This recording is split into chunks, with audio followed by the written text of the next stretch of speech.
নমস্কার বন্ধুরা, আমি কোজাগরি আবারও চলে এসেছি তোমাদের সামনে একটা ভিডিও উপস্থাপন করব বলে। আজ যে সংক্রান্ত তথ্য তোমাদের সামনে আমি উপস্থাপন করতে চলেছি সেটা হলো মাঘ মাস তো মা লক্ষ্মীর মাস, তা আমরা সকলেই জানি। বন্ধুরা, আগামীকাল বৃহস্পতিবারের পর হাতে মাত্র আমরা আর একটি বৃহস্পতিবার পাব, মাঘ মাসের বৃহস্পতিবার পাব। আগামীকাল হলো মাঘ মাসের তৃতীয় বৃহস্পতিবার। যারা ভাবছ মা লক্ষ্মীর ঘট পেতে লক্ষ্মীনারায়ণের পুজো করবে বলে চিন্তা ভাবনা করেছ, অনেকে তো করে থাকেন বাড়িতে প্রতি বৃহস্পতিবার মা লক্ষ্মীর ঘটা করে যেটা পুজো হয়। যারা ভাবছ তারা কিন্তু আগামীকাল বৃহস্পতিবার থেকে মা লক্ষ্মীর ঘটে পটে বা চিত্রপটে বা বিগ্রহ উপস্থাপন করে প্রাণ প্রতিষ্ঠা করে মায়ের পুজো শুরু করতে পারো, যার দ্বারা তুমি ধনবান হবে, প্রচুর অর্থ লাভ করবে। তোমার বাড়িতে যদি কোনো বাস্তুদোষ থেকে থাকে সেটাও চিরতরে দূরীভূত হবে।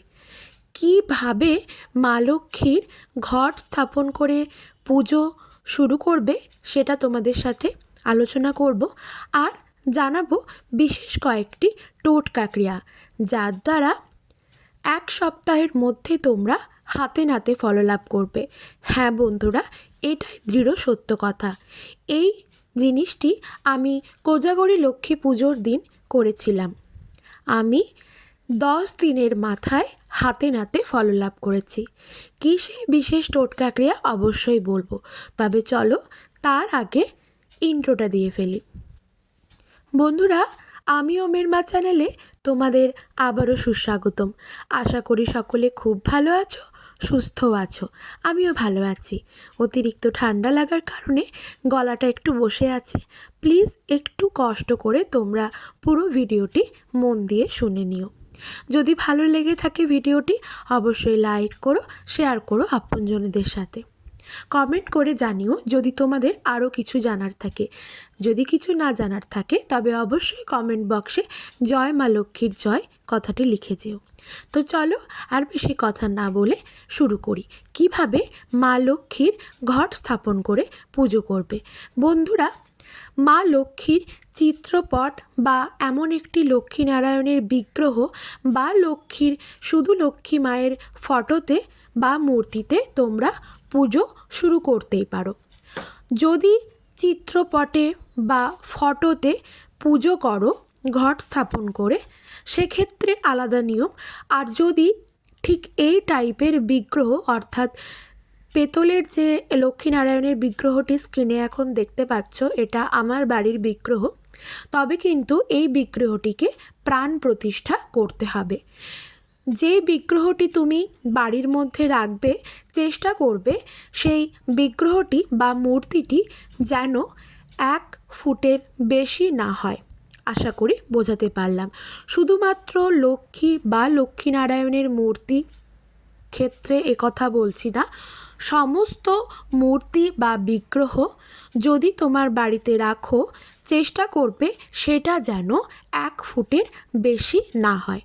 বোঝাতে পারলাম এত দূর অবধি। এরপর যদি তোমরা চিত্রপটে পুজো করো, সেক্ষেত্রে কি করবে, প্রথমে একটি চৌকি নিবে। কাঠের যে চৌকিগুলি হয় সেই চৌকিটি ভালো করে ধুয়ে নিয়ে গঙ্গা জল দিয়ে শুদ্ধ করে নেবে। সেই চৌকির মধ্যে আলপনা দেবে। আতপ চাল বেটেও আলপনা দিতে পারো, কিংবা খড়ি মাটি ভিজিয়েও আলপনা দিতে পারো, কারণ আলপনা জিনিসটি মা লক্ষ্মীর অতি পছন্দের। এটা আশা করি সকলেই জানো। আলপনার মধ্যে যে পিঁড়িটির মধ্যে, অর্থাৎ যে চৌকিটির মধ্যে তুমি আলপনা আঁকবে, সেই পিঁড়িটির মধ্যে বা পিঁড়িটির উপরে লাল গোলা সিঁদুরের ফোঁটা দেবে বা স্বস্তিক চিহ্ন, অর্থাৎ যে কোনো মঙ্গল চিহ্ন অঙ্কন করবে। যদি স্বস্তিক চিহ্ন অঙ্কন করো তাহলেও চলবে, বা লাল গোলা সিঁদুরের 3টে অথবা 5টা ফোঁটা দেবে। বোঝাতে পারলাম? তারপর আলপনাটি শুকিয়ে যাবার পর সেই চৌকিটির ওপর লাল শালু পেতে দাও, লাল শালু কাপড়, হয় লাল শালু কাপড়, নয়তো হলুদ কাপড়, নয়তো বা গোলাপি কাপড়, ঠিক আছে? নীল অথবা কালো বস্ত্র বা কাপড় কখনোই চৌকিটির ওপর পাতবে না। তারপর তুমি যদি বিগ্রহতে, আমি ঠিক যেমন লক্ষ্মীনারায়ণের বিগ্রহ দেখালাম অমনি যদি লক্ষ্মীনারায়ণের বিগ্রহ তুমি নিয়ে আসো বাইরে থেকে কিনে, তাহলে সেটি ভালো করে স্নান করাবে, তারপর সেটি অভিষেক করবে। দুধ, গঙ্গা জল, ডাবের জল দিয়ে ভালো করে অভিষেক করে নেবে। বোঝাতে পারলাম অভিষেক কিভাবে করে? আশা করি সকলেই জানো। তার মানে প্রাণ প্রতিষ্ঠা করলে। এ কাজ যে পুরোহিত দিয়েই করাতে হবে বা ব্রাহ্মণ দিয়ে করাতে হবে এমন কিন্তু নয়। মা লক্ষ্মীর পুজো গৃহস্থ বাড়িতে সমস্ত বধূরাই কিন্তু করতে পারেন, ঠিক আছে? শুধুমাত্র বধূরা বলবো না, নারী পুরুষ নির্বিশেষে সকলেই করতে পারেন। মা লক্ষ্মীর পুজো করার জন্য ঘটা করে পুরোহিত বা ব্রাহ্মণ আনার কোনো প্রয়োজন নেই। আশা করি এতদূর অবধি বোঝাতে পারলাম। এরপর বিগ্রহ না নিয়ে যদি চিত্রপটে, এমন একটি চিত্রপটে তুমি পুজো করো, সেক্ষেত্রে চিত্রপটটি ভালো করে ধুয়ে মুছে নেবে। তারপর চিত্রপটে মা লক্ষ্মীর যে ফটোটি থাকবে সেই লক্ষ্মীর কপালে লাল গোলা সিঁদুরের ফোঁটা দেবে। তারপর সেটি যে চৌকিটি তুমি বসিয়েছিলে সেই চৌকির ওপর মা লক্ষ্মীর ফটোটি বা বিগ্রহটি বসিয়ে দেবে। চেষ্টা করবে লক্ষ্মী নারায়ণের একসাথে পুজো করার। আমি জানি বন্ধুরা, নারায়ণের পুজো নারীরা করতে পারে না, ব্রাহ্মণ ছাড়া করা যায় না, কিন্তু যদি লক্ষ্মী নারায়ণ একসাথে বিরাজমান থাকেন সেক্ষেত্রে কিন্তু নারীরা পুজো করতে পারে। বোঝাতে পারলাম? ঠিক যেমন মা লক্ষ্মীর কপালে লাল গোলা সিঁদুরের ফোঁটা দেবে, তেমন কিন্তু মায়ের কপালে সাদা চন্দন বেটেও ফোঁটা দেবে, এবং তার সাথে নারায়ণের কপালেও কিন্তু সাদা চন্দনের তিলক করে দিও। তারপর ঘট স্থাপন করবে। ঘটটি যেন কাঁসা অথবা পেতলের হয় বা মাটির হয়। স্টিলের ঘট ব্যবহার করবে না। স্টিল কিংবা লোহার ঘট মা লক্ষ্মীর পুজোতে নিষিদ্ধ। বোঝাতে পারলাম? লক্ষ্মীর ঘটটি হয় গঙ্গা জল দিয়ে পুরোটা পরিপূর্ণ করবে, না হলে ঘরটি পানের উপযুক্ত জল দিয়ে পরিপূর্ণ করবে, কানায় কানায় পরিপূর্ণ করবে। ঘটে মঙ্গল চিহ্ন অঙ্কন করবে, হয় 3টে ফোঁটা দেবে লাল গোলা সিঁদুরের, কিংবা স্বস্তিক চিহ্ন অঙ্কন করবে। তারপর ঘটের মধ্যে দেবে একটা হরিতকি, একটা সুপরি। অবশ্যই সেই হরিতকিটি এবং সুপরিটি আগে ভালো করে ধুয়ে নেবে, তারপর সেটি জলপূর্ণ ঘটের মধ্যে দেবে। বোঝাতে পারলাম? তারপর বিজোড় সংখ্যায় আম্রপল্লব অর্থাৎ আম শাখা ভালো করে ধুয়ে আম শাখার প্রতিটি পাতায় যেন সিঁদুরের ফোঁটা থাকে এইটা একটু লক্ষ্য করবে। বোঝাতে পারলাম? আম শাখাগুলি বেজোড় সংখ্যায় নেবে এবং পাতাগুলি যেন অক্ষত অবস্থায় থাকে এটা একটু নজর করবে। তারপর নেবে একটি অক্ষত পান পাতা। অক্ষত পান পাতা কেন বললাম? পান পাতাটি যেন ছেঁড়া বা ফাটা অবস্থায় না থাকে এটা একটু খেয়াল রেখো। অক্ষত পান পাতা নেবে এবং অক্ষত পান পাতাটির ওপরেও গোলা লাল সিঁদুরের ফোঁটা দেবে, দিয়ে সেটি ঘটের মধ্যে দিয়ে দেবে। তারপর একটি গোটা অক্ষত চাঁপা কলা বা কাঁঠালি কলা দেবে। মা লক্ষ্মীর ঘট স্থাপন করলে সেখানে কিন্তু চাঁপা কলা বা কাঁঠালি কলা অবশ্যই দিতে হয়, আর সেই কলাটির মধ্যেও কিন্তু কলাটির উপরে ভালো করে লাল গোলা সিঁদুরের 3টে অথবা 5টা ফোঁটা দেবে। তারপর ঘটটি যে স্থাপন করবে, ঘরটি একটি ছোট্ট প্লেট বা র্যাকাবের ওপর রেখে সেই র্যাকাবের ওপর কুচো ফুলের পাপড়ি এবং একটুখানি গোটা অক্ষত আতপ চাল ছড়িয়ে তার ওপর ঘরটি বসাবে। ঘরটি ঠিক চিত্রপটের সামনে অথবা যে বিগ্রহটি রেখেছো সেই বিগ্রহের সামনে অর্থাৎ পায়ের কাছে রাখবে। বিগ্রহ থেকে অথবা চিত্রপট থেকে ঘট পর্যন্ত সরাসরি একটি মালা নিবেদন করবে। বোঝাতে পারলাম? তারপর মা লক্ষ্মীর মাথায় একটি নীল অপরাজিতা ফুল দেবে এবং যদি লক্ষ্মীনারায়ণের এই রূপ বিগ্রহ থেকে থাকে তাহলে নারায়ণের হাতে একটি গোটা অক্ষত নীল অপরাজিতা ফুল দেবে।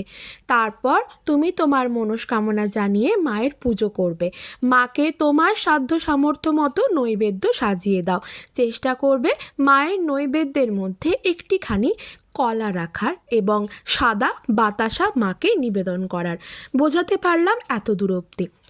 এরপর মা লক্ষ্মীর পুজো তুমি তোমার মতো করে কমপ্লিট করার পর হাতে 5খানা দূর্বা ঘাস এবং একটি ফুল নিয়ে মা লক্ষ্মীর পাঁচালি পড়বে। যখন ঘট স্থাপন করবে তখনও দূর্বা ঘাসটি ঘটের মধ্যে দিয়ে দেবে। ঠিক দেখো স্ক্রিনে যেমন দেখা যাচ্ছে এই টাইপের করেই রাখবে এবং যখন পাঁচালি পড়বে হাতে কিন্তু লক্ষ্মী পাঁচালি পড়ার সময় 5খানা দূর্বা ঘাস এবং একটি ফুল অবশ্যই রাখবে সাদা চন্দন সহযোগে। মা লক্ষ্মীর পাঁচালি পড়া কমপ্লিট হলে সেই দূর্বা ঘাসটি এবং ফুলটি অর্পণ করে দেবে মায়ের ঘটে। আশা করি বোঝাতে পারলাম। মা লক্ষ্মীর পাঁচালি পড়ার চেষ্টা করবে, যদি না পারো অবশ্যই শুনবে, বাড়ির মানুষদেরকেও শোনাবে। এইভাবে মা লক্ষ্মীর পুজো সম্পন্ন করো আগামীকাল বৃহস্পতিবার। এইভাবে কন্টিনিউ করে যাও, দেখবে তোমার বাড়ি ধনধান্যে পরিপূর্ণ থাকবে। এরপর লকারে রাখার জন্য একটি টোটকা ক্রিয়া বলবো, সেটা হলো একটি ছোট কাঁসা বা পেতলের প্লেটের মধ্যে 3টে গোমতী চক্র, একটা হলুদ গাঁট এবং একটা 16 আনার কয়েন আর 3টি লক্ষ্মী কড়ি রেখে দাও মায়ের চরণের কাছে। আগামীকাল শুক্রবার দিন সেটি লাল শালুতে মুড়ে রেখে দাও লকারে। লকারে তো রাখতে বললাম, তবে সেই লাল শালুটি যখন লাল শালুর মধ্যে ওই গাঁটযুক্ত হলুদ বা সমস্ত কিছু যেগুলো তোমাদেরকে বললাম, গাঁটযুক্ত হলুদ, 3টে কড়ি, 3টে গোমতী চক্র, 1 টাকার কয়েন একটা, সেগুলোতে কিন্তু সব কটাতেই সিঁদুরের গোলা সিঁদুরের ফোঁটা লাগাবে। বোঝাতে পারলাম? সেটা সারা দিন কিন্তু বৃহস্পতিবার রেখে দেবে মা লক্ষ্মীর চরণের কাছে। তারপর শুক্রবার দিন সেই জিনিসটি, সেই যে লাল শালুটির ওপর রেখেছিলে, সেই লাল শালুটি মা লক্ষ্মীর যে বীজ মন্ত্র শ্রীং, সেই শ্রীং শ্রীং শ্রীং এইভাবে 3 বার অথবা 11 বার জপ করে গিট মেরে দাও। দিয়ে সেই লাল শালুটি তোমার বাড়ির যেটা লকার, অর্থাৎ যেখানে তুমি টাকা রাখো, তুমি যদি লকারে রাখো তবে লকারে, তুমি যেখানে টাকা রাখো তোমার সঞ্চিত ভাণ্ডার যেখানে, সেই জায়গায় রেখে দাও 1 মাসের জন্য। 1 মাস পর আবার এই ক্রিয়াটি করবে। তুমি দেখবে তোমার প্রচুর অর্থ আসবে, প্রচুর ধনবান হবে তুমি, বাস্তুদোষ চিরতরে দূরীভূত হবে। ভিডিওটি ভালো লাগলে লাইক করো। সকলে ভালো থেকো।